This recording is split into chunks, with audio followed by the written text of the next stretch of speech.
Hi guys, so today I'm in my kitchen to talk about fats in your diet and also food volume, so the amount of food you eat while you're on your diet.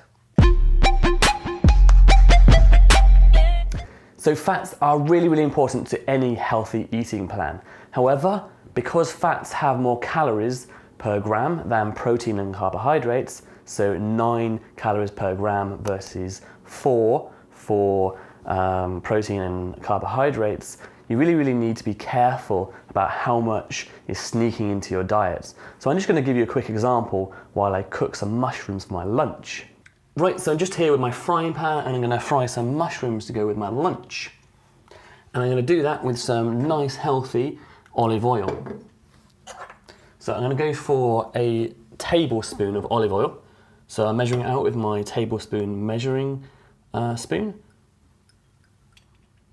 So that's exactly a tablespoon, and pour it into the frying pan so you can see how much that is.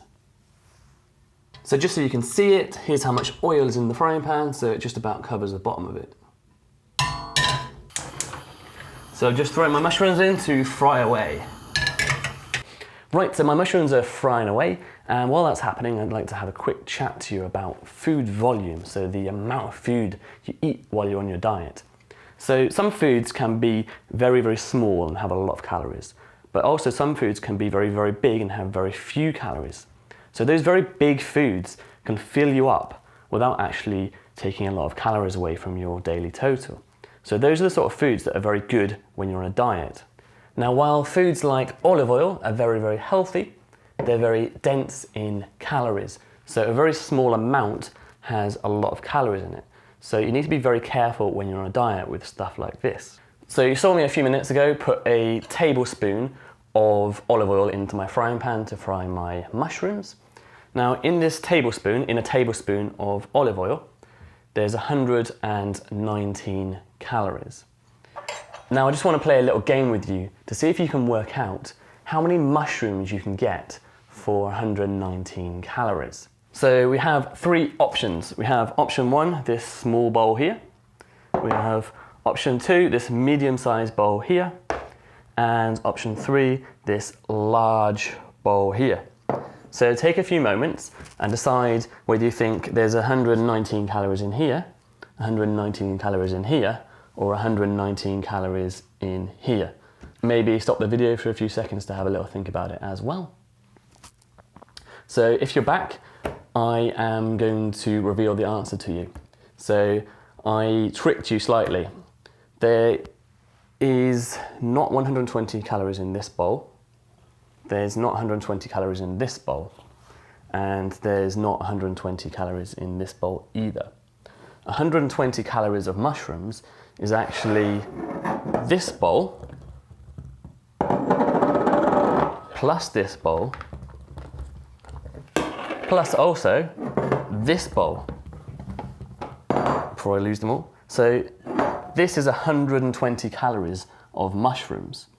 And remember, 120 calories of olive oil was just this little space in here. So when you're on a diet, it's really important to consider food volume, because you can see how that will fill you up a lot compared to that. So this is actually 1.5 kilograms of mushrooms. And I'm not saying you can't eat olive oil. Olive oil is very healthy. Just be considerate when you're putting fats into your diets. And the foods that might have fats in them, like a lot of processed foods that you don't know have fat in them, because they really take a lot of calories for the amount of food you're eating. And I'm also not saying that you have to eat 1.5 kilograms of mushrooms, but I'm just making you aware that vegetables, like mushrooms, are very low in calories for the amount of food that you get. So they're great at keeping you full while dieting, and also come with a lot of nutrients as well. So the point of this video is just to make you aware that fats, while healthy, you need to be careful in your diet because they can contain a lot of calories, whereas vegetables, they're the complete opposite. Mushrooms have one of the lowest calorie values. There's 1.5 kilograms of mushrooms here, and that was equal to 1 tablespoon of this olive oil. So when you are considering foods to eat on your diet, think a lot more about the vegetables and also things like lean proteins, and then consider a small amount of healthy fat to go with it. So that's the video done for today, guys. I hope you enjoyed it. Remember to like, share and comment, and I'll see you in the next one.